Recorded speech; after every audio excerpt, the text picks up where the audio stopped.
The 5 Orange Pips. When I glance over my notes and records of the Sherlock Holmes cases between the years 82 and 90, I am faced by so many which present strange and interesting features that it is no easy matter to know which to choose and which to leave.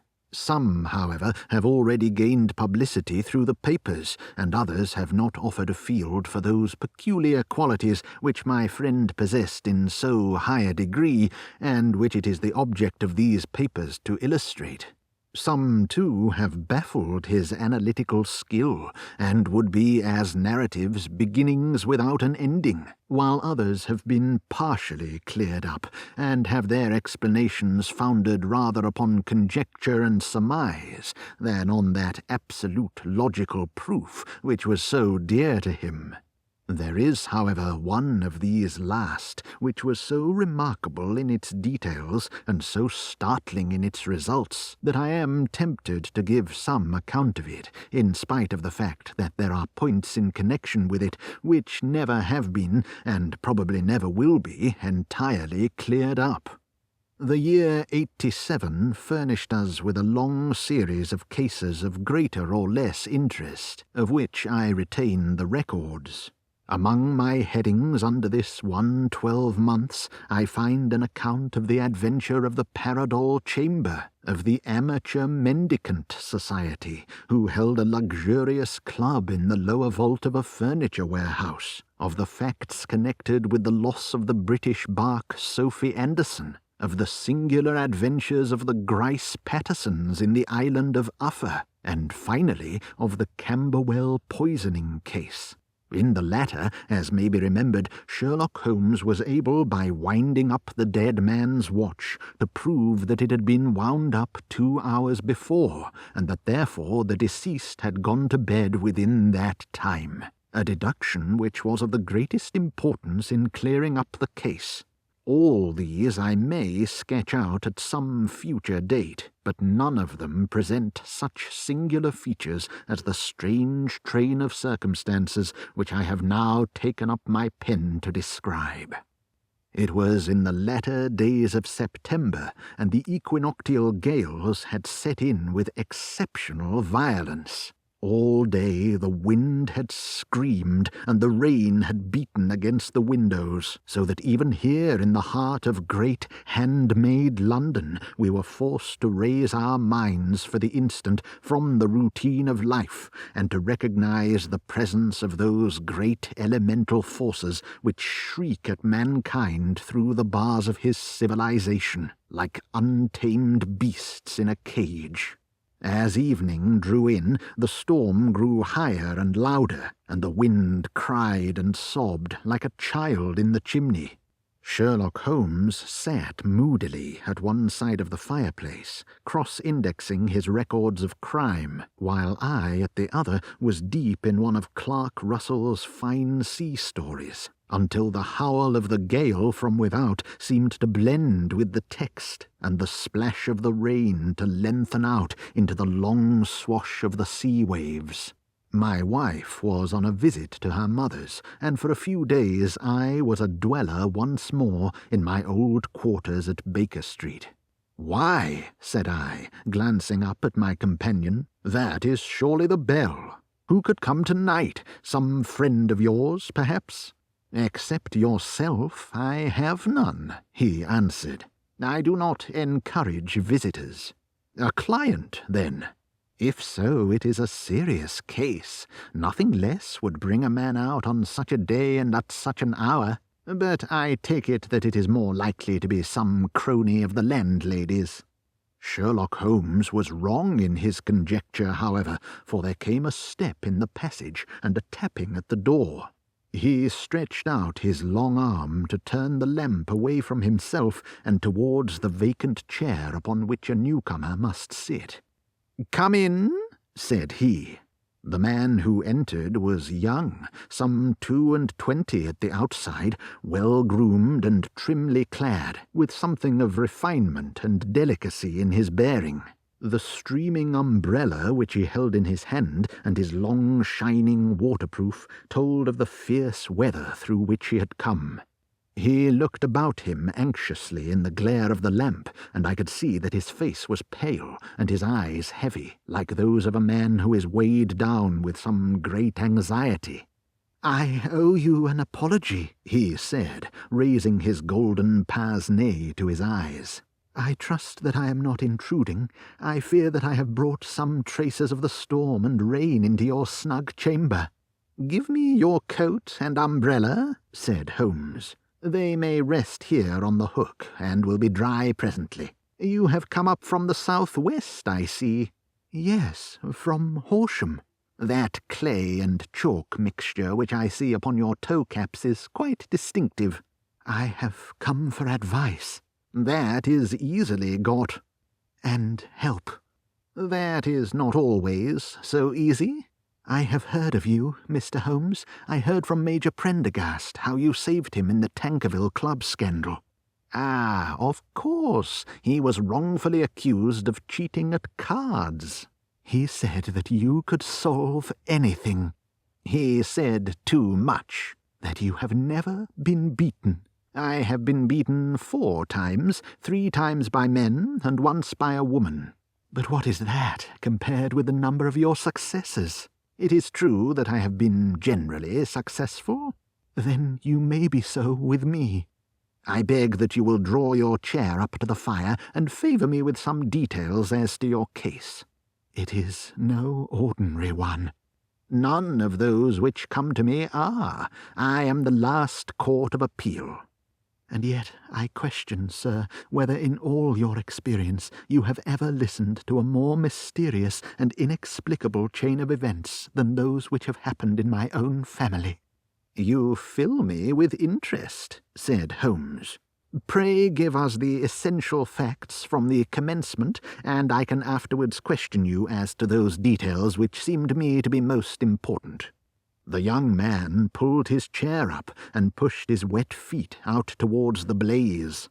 "My name," said he, "is John Openshaw, but my own affairs have, as far as I can understand, little to do with this awful business. It is a hereditary matter, so in order to give you an idea of the facts, I must go back to the commencement of the affair.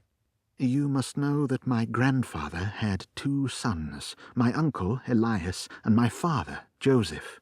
My father had a small factory at Coventry, which he enlarged at the time of the invention of bicycling. He was a patentee of the Openshaw unbreakable tire, and his business met with such success that he was able to sell it and to retire upon a handsome competence. My uncle Elias emigrated to America when he was a young man and became a planter in Florida, where he was reported to have done very well. At the time of the war he fought in Jackson's army, and afterwards under Hood, where he rose to be a colonel. When Lee laid down his arms, my uncle returned to his plantation, where he remained for 3 or 4 years. About 1869 or 1870 he came back to Europe and took a small estate in Sussex near Horsham. He had made a very considerable fortune in the States, and his reason for leaving them was his aversion to the Negroes and his dislike of the Republican policy in extending the franchise to them. He was a singular man, fierce and quick-tempered, very foul-mouthed when he was angry, and of a most retiring disposition. During all the years that he lived at Horsham, I doubt if he ever set foot in the town. He had a garden and 2 or 3 fields round his house, and there he would take his exercise, though very often for weeks on end he would never leave his room. He drank a great deal of brandy and smoked very heavily, but he would see no society and did not want any friends, not even his own brother.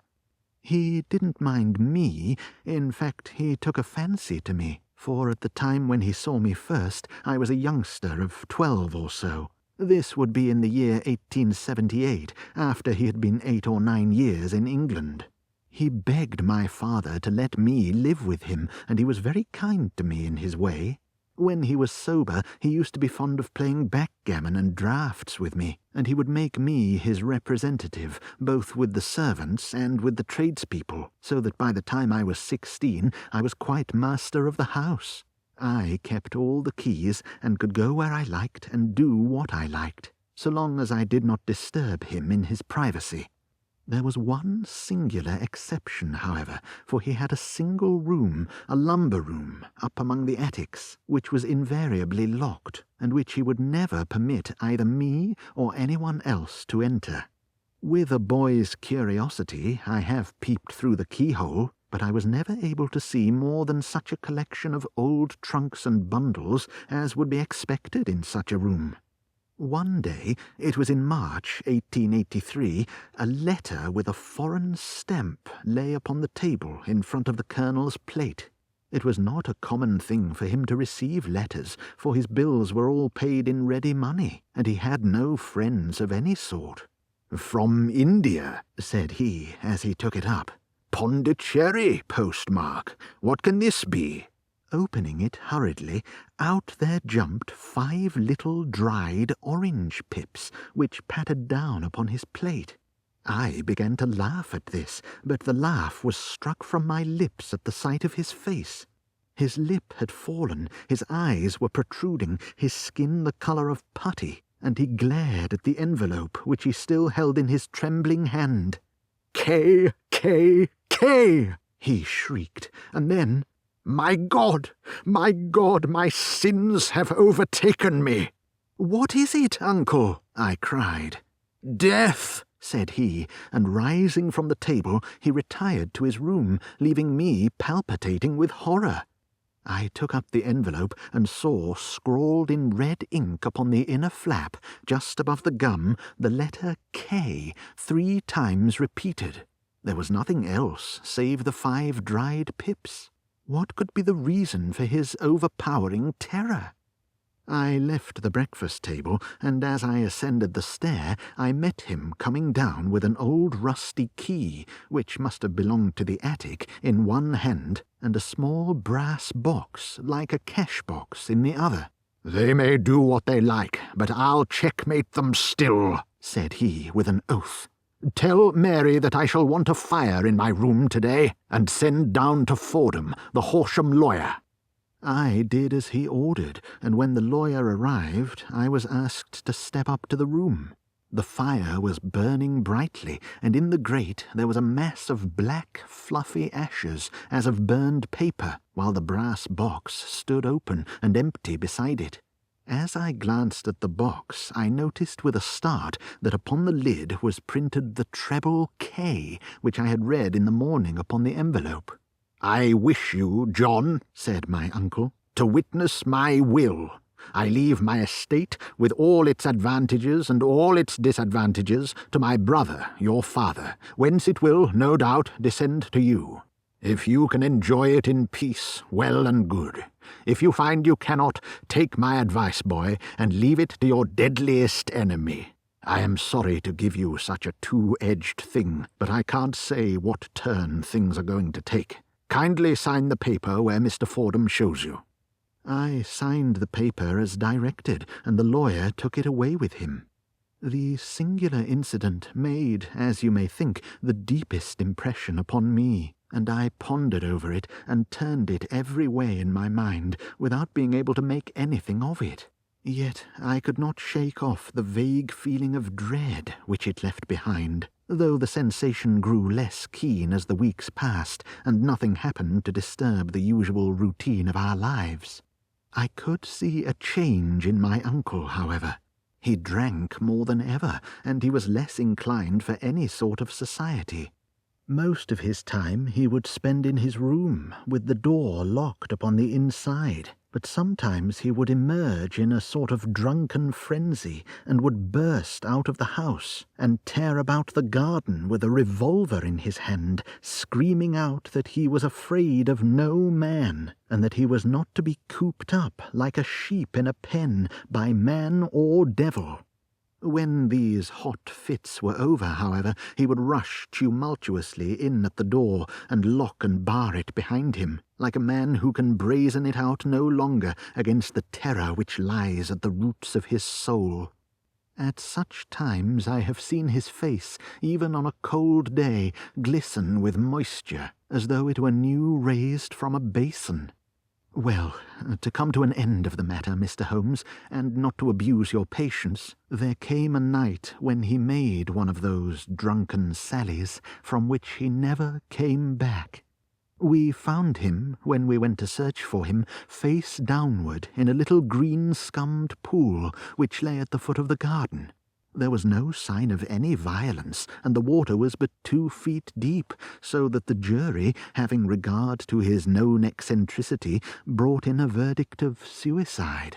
But I, who knew how he winced from the very thought of death, had much ado to persuade myself that he had gone out of his way to meet it. The matter passed, however, and my father entered into possession of the estate, and of some £14,000, which lay to his credit at the bank. "One moment," Holmes interposed. "Your statement is, I foresee, one of the most remarkable to which I have ever listened. Let me have the date of the reception by your uncle of the letter, and the date of his supposed suicide." The letter arrived on March the 10th, 1883. His death was 7 weeks later, upon the night of May the 2nd. "Thank you. Pray proceed." When my father took over the Horsham property, he, at my request, made a careful examination of the attic, which had always been locked up. We found the brass box there, although its contents had been destroyed. On the inside of the cover was a paper label with the initials of KKK repeated upon it, and letters, memoranda, receipts, and a register written beneath. These, we presume, indicated the nature of the papers which had been destroyed by Colonel Openshaw. For the rest, there was nothing of much importance in the attic, save a great many scattered papers and notebooks bearing upon my uncle's life in America. Some of them were of the war-time, and showed that he had done his duty well, and had borne the repute of a brave soldier. Others were of a date during the reconstruction of the southern states, and were mostly concerned with politics, for he had evidently taken a strong part in opposing the carpet-bag politicians who had been sent down from the north. Well, it was the beginning of '84 when my father came to live at Horsham, and all went as well as possible with us until the January of '85. On the 4th day after the New Year, I heard my father give a sharp cry of surprise as we sat together at the breakfast table. There he was, sitting with a newly opened envelope in one hand and 5 dried orange pips in the outstretched palm of the other one. He had always laughed at what he called my cock and bull story about the colonel, but he looked very scared and puzzled now that the same thing had come upon himself. "Why, what on earth does this mean, John?" he stammered. My heart had turned to lead. "It is KKK, said I. He looked inside the envelope. "So it is," he cried. "Here are the very letters, but what is written above them?" "Put the papers on the sundial," I read, peeping over his shoulder. "What papers? What sundial?" he asked. "The sundial in the garden. There is no other," said I. "But the papers must be those that are destroyed." "Pooh," he said, gripping hard at his courage. "We are in a civilized land here, and we can't have tomfoolery of this kind. Where does the thing come from?" "From Dundee," I answered, glancing at the postmark. "Some preposterous practical joke," said he. "What have I to do with sundials and papers? I shall take no notice of such nonsense." "I should certainly speak to the police," I said. "And be laughed at for my pains? Nothing of the sort." "Then let me do so?" "No, I forbid you. I won't have a fuss made about such nonsense." It was in vain to argue with him, for he was a very obstinate man. I went about, however, with a heart which was full of forebodings. On the third day after the coming of my letter, my father went from home to visit an old friend of his, Major Freebody, who is in command of one of the forts upon Portsdown Hill. I was glad that he should go, for it seemed to me that he was farther from danger when he was away from home. In that, however, I was in error. Upon the second day of his absence, I received a telegram from the Major, imploring me to come at once. My father had fallen over one of the deep chalk pits which abound in the neighbourhood, and was lying senseless, with a shattered skull. I hurried to him, but he passed away without having ever recovered his consciousness. He had, as it appears, been returning from Fareham in the twilight, and as the country was unknown to him and the chalk pit unfenced, the jury had no hesitation in bringing in a verdict of death from accidental causes. Carefully as I examined every fact connected with his death, I was unable to find anything which could suggest the idea of murder.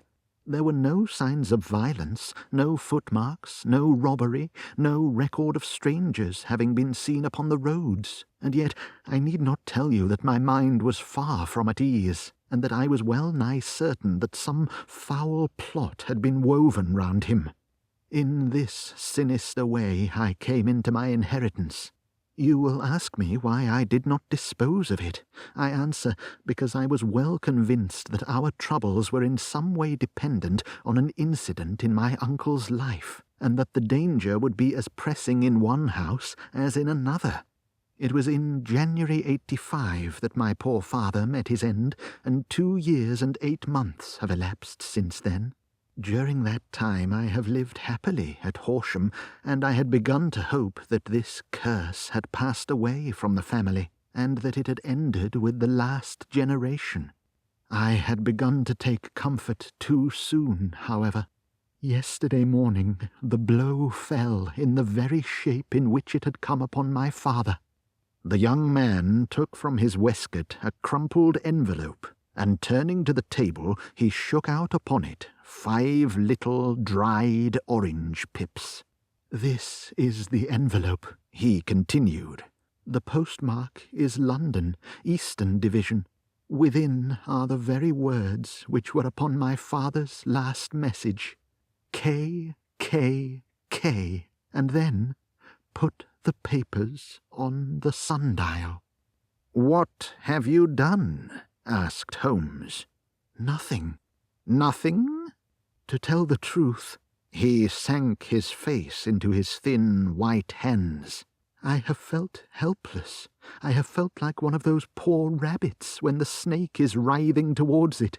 I seem to be in the grasp of some resistless, inexorable evil which no foresight and no precautions can guard against."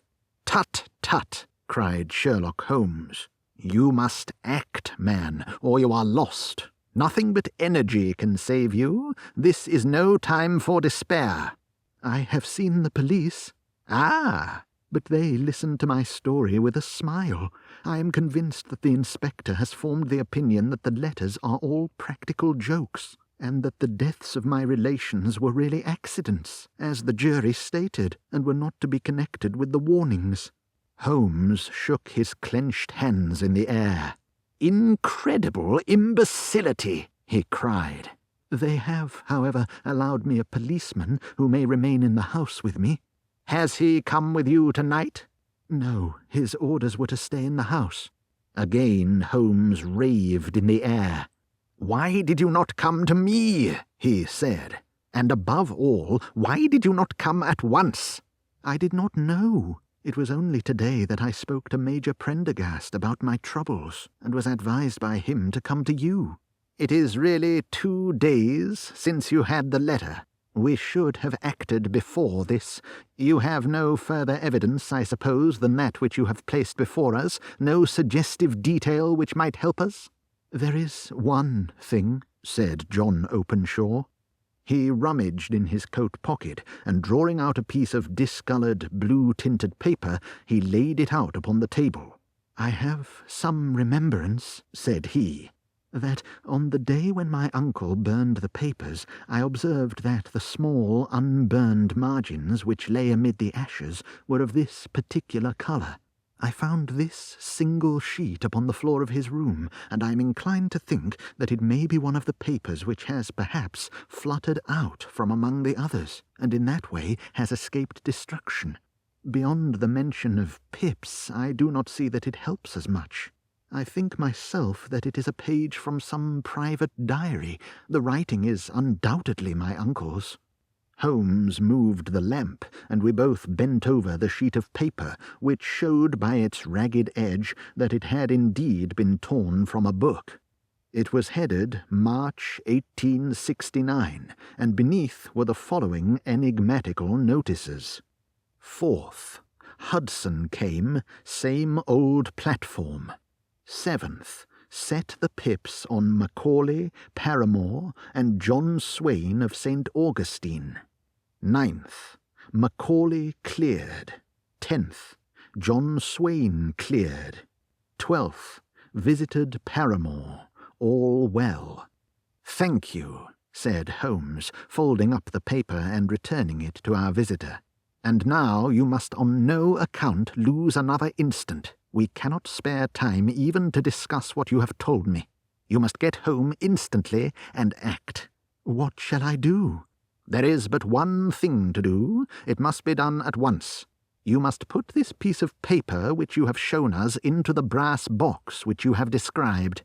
You must also put in a note to say that all the other papers were burned by your uncle, and that this is the only one which remains. You must assert that in such words as will carry conviction with them. Having done this, you must at once put the box out upon the sundial as directed. Do you understand?" "Entirely." "Do not think of revenge or anything of the sort at present. I think that we may gain that by means of the law, but we have our web to weave while theirs is already woven. The first consideration is to remove the pressing danger which threatens you. The second is to clear up the mystery and to punish the guilty parties." "I thank you," said the young man, rising and pulling on his overcoat. "You have given me fresh life and hope. I shall certainly do as you advise." "Do not lose an instant, and above all, take care of yourself in the meanwhile, for I do not think that there can be any doubt that you are threatened by a very real and imminent danger. How do you go back?" "By train from Waterloo." "It is not yet 9. The streets will be crowded, so I trust that you may be in safety, and yet you cannot guard yourself too closely." "I am armed." "That is well. Tomorrow I shall set to work upon your case." "I shall see you at Horsham, then?" "No, your secret lies in London. It is there that I shall seek it." "Then I shall call upon you in a day or in 2 days with news as to the box and the papers. I shall take your advice in every particular." He shook hands with us and took his leave. Outside the wind still screamed, and the rain splashed and pattered against the windows. This strange, wild story seemed to have come to us from amid the mad elements, blown in upon us like a sheet of seaweed in a gale, and now to have been reabsorbed by them once more. Sherlock Holmes sat for some time in silence, with his head sunk forward and his eyes bent upon the red glow of the fire. Then he lit his pipe, and leaning back in his chair, he watched the blue smoke rings as they chased each other up to the ceiling. "I think, Watson," he remarked at last, "that of all our cases we have had none more fantastic than this. Save perhaps the sign of 4. Well, yes, save perhaps that. And yet this John Openshaw seems to be walking amid even greater perils than did the Sholtos." "But have you," I asked, "formed any definite conception as to what these perils are?" "There can be no question as to their nature," he answered. "Then what are they? Who is this K, and why does he pursue this unhappy family?" Sherlock Holmes closed his eyes and placed his elbows upon the arms of his chair. with his fingertips together.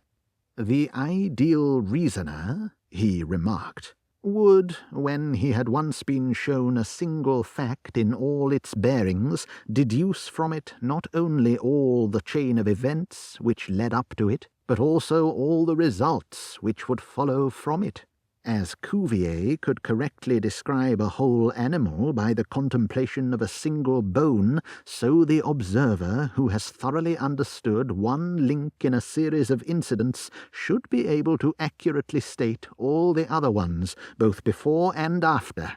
We have not yet grasped the results which the reason alone can attain to. Problems may be solved in the study which have baffled all those who have sought a solution by the aid of their senses. To carry the art, however, to its highest pitch, it is necessary that the reasoner should be able to utilize all the facts which have come to his knowledge, and this in itself implies, as you will readily see, a possession of all knowledge, which, even in these days of free education and encyclopedias, is a somewhat rare accomplishment. It is not so impossible, however, that a man should possess all knowledge which is likely to be useful to him in his work, and this I have endeavoured in my case to do. If I remember rightly, you, on one occasion, in the early days of our friendship, defined my limits in a very precise fashion. Yes, I answered, laughing. It was a singular document. Philosophy, astronomy, and politics were marked at 0, I remember. Botany variable, geology profound as regards the mud stains from any region within 50 miles of town, chemistry eccentric, anatomy unsystematic, sensational literature and crime records unique, violin player, boxer, swordsman, lawyer, and self-poisoner by cocaine and tobacco. Those, I think, were the main points of my analysis. Holmes grinned at the last item. "Well," he said, "I say now, as I did then, that a man should keep his little brain attic stocked with all the furniture that he is likely to use, and the rest he can put away in the lumber room of his library, where he can get it if he wants it. Now, for such a case as the one which has been submitted to us tonight, we need certainly to muster all our resources. Kindly hand me down the letter K of the American Encyclopedia, which stands upon the shelf beside you. Thank you. Now, let us consider the situation and see what may be deduced from it. In the first place, we may start with a strong presumption that Colonel Openshaw had some very strong reason for leaving America.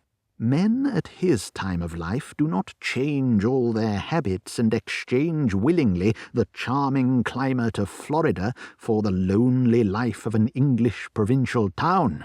His extreme love of solitude in England suggests the idea that he was in fear of someone or something, so we may assume as a working hypothesis that it was fear of someone or something which drove him from America. As to what it was he feared, we can only deduce that by considering the formidable letters which were received by himself and his successors. Did you remark the postmarks of those letters? The first was from Pondicherry, the second from Dundee, and the third from London. From East London. What do you deduce from that? They are all seaports. That the writer was on board of a ship.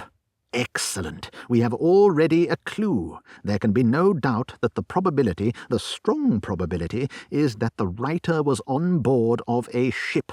And now let us consider another point. In the case of Pondicherry, 7 weeks elapsed between the threat and its fulfilment. In Dundee, it was only some 3 or 4 days. Does that suggest anything? A greater distance to travel. But the letter had also a greater distance to come. Then I do not see the point. There is at least a presumption that the vessel in which the man or men are is a sailing ship. It looks as if they always send their singular warning or token before them when starting upon their mission. You see how quickly the deed followed the sign when it came from Dundee. If they had come from Pondicherry in a steamer, they would have arrived almost as soon as their letter. But, as a matter of fact, 7 weeks elapsed. I think that those 7 weeks represented the difference between the mail boat which brought the letter and the sailing vessel which brought the writer. It is possible. More than that, it is probable. And now you see the deadly urgency of this new case, and why I urged young Openshaw to caution. The blow has always fallen at the end of the time which it would take the senders to travel the distance, but this one comes from London, and therefore we cannot count upon delay. Good God! I cried. What can it mean, this relentless persecution?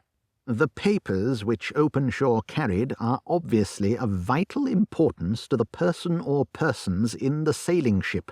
I think that it is quite clear that there must be more than one of them.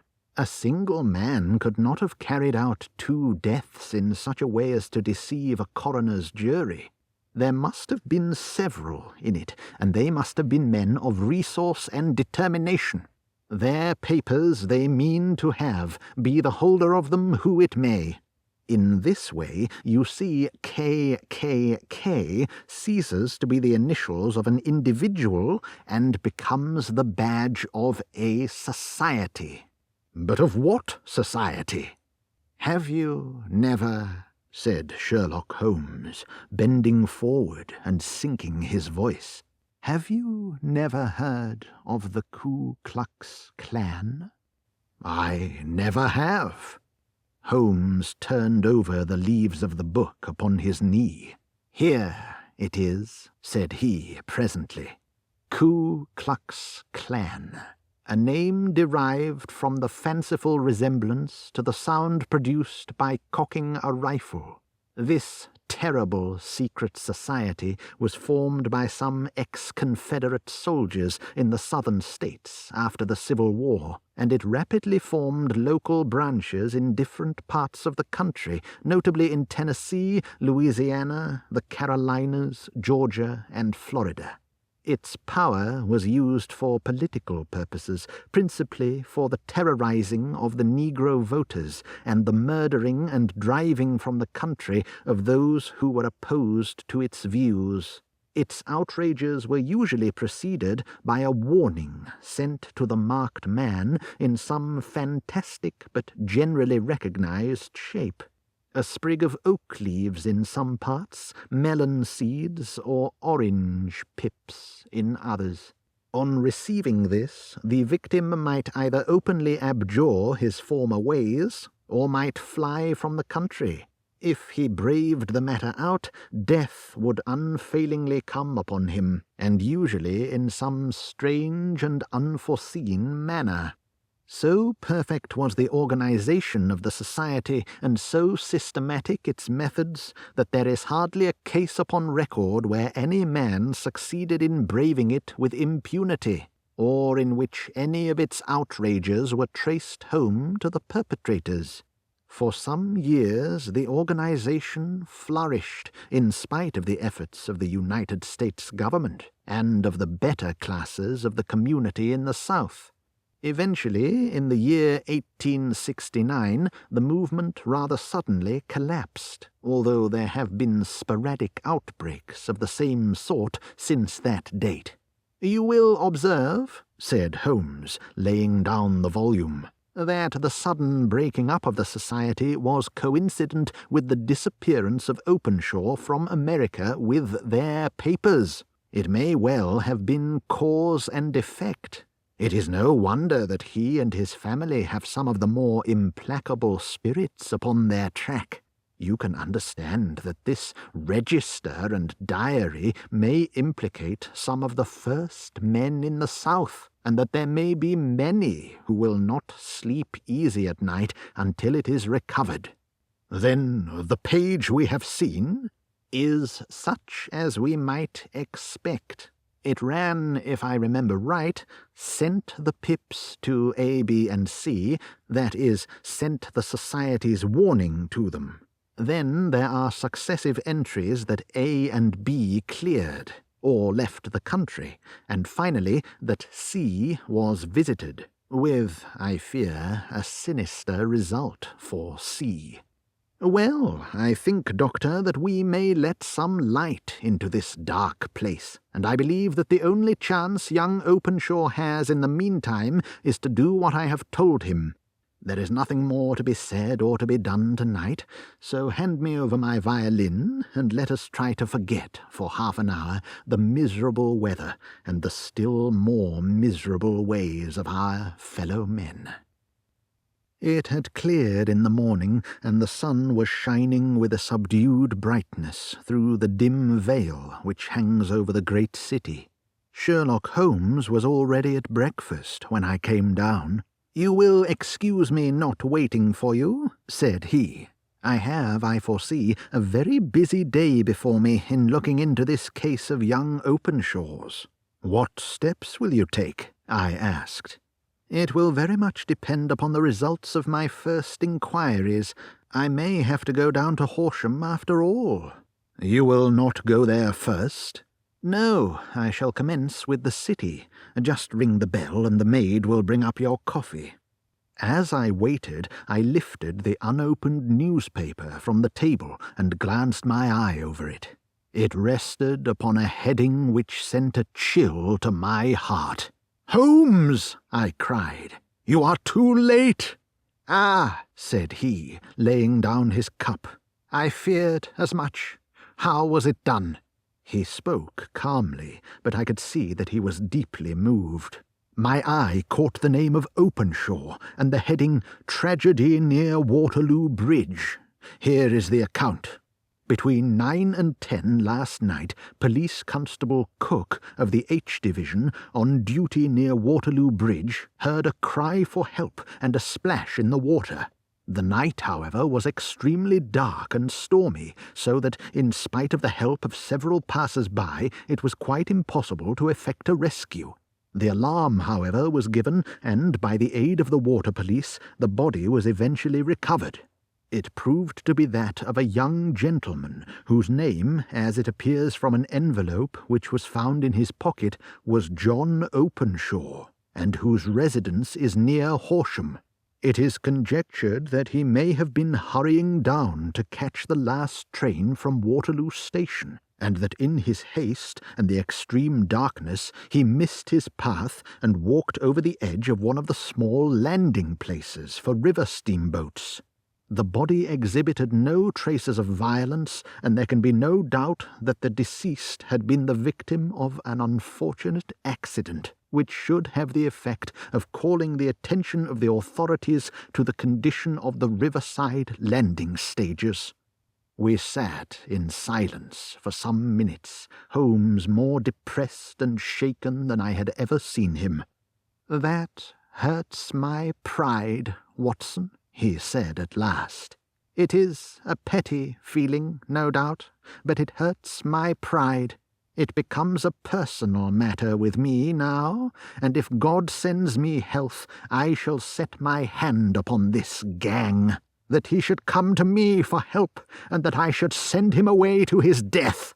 He sprang from his chair and paced about the room in uncontrollable agitation, with a flush upon his sallow cheeks and a nervous clasping and unclasping of his long, thin hands. "They must be cunning devils," he exclaimed at last. "How could they have decoyed him down there? The embankment is not on the direct line to the station. The bridge, no doubt, was too crowded, even on such a night, for their purpose. Well, Watson, we shall see who will win in the long run. I am going out now." "To the police?" "No, I shall be my own police. When I have spun the web, they may take the flies, but not before." All day I was engaged in my professional work, and it was late in the evening before I returned to Baker Street. Sherlock Holmes had not come back yet. It was nearly 10 o'clock before he entered, looking pale and worn. He walked up to the sideboard, and tearing a piece from the loaf, he devoured it voraciously, washing it down with a long draught of water. "You are hungry," I remarked. "Starving. It had escaped my memory. I have had nothing since breakfast." "Nothing?" "Not a bite. I had no time to think of it." "And how have you succeeded?" "Well." "You have a clue?" "I have them in the hollow of my hand. Young Openshaw shall not long remain unavenged. Why, Watson, let us put their own devilish trademark upon them. It is well thought of." "What do you mean?" He took an orange from the cupboard, and tearing it to pieces, he squeezed out the pips upon the table. Of these he took 5 and thrust them into an envelope. On the inside of the flap he wrote S.H. for J.O. Then he sealed it and addressed it to Captain James Calhoun, Bark Lone Star, Savannah, Georgia. "That will await him when he enters port," he said, chuckling. "It may give him a sleepless night. He will find it as sure a precursor of his fate as Openshaw did before him." "And who is this Captain Calhoun?" "The leader of this gang. I shall have the others, but he first." "How did you trace it, then?" He took a large sheet of paper from his pocket, all covered with dates and names. "I have spent the whole day," said he, "over Lloyd's registers and files of the old papers, following the future career of every vessel which touched at Pondicherry in January and February in '83. There were 36 ships of fair tonnage which were reported there during those months. Of these, one, the Lone Star, instantly attracted my attention, since, although it was reported as having cleared from London, the name is that which is given to one of the states of the Union. Texas, I think. I was not and am not sure which, but I knew that the ship must have an American origin. What then? I searched the Dundee records, and when I found that the bark Lone Star was there in January '85, my suspicion became a certainty.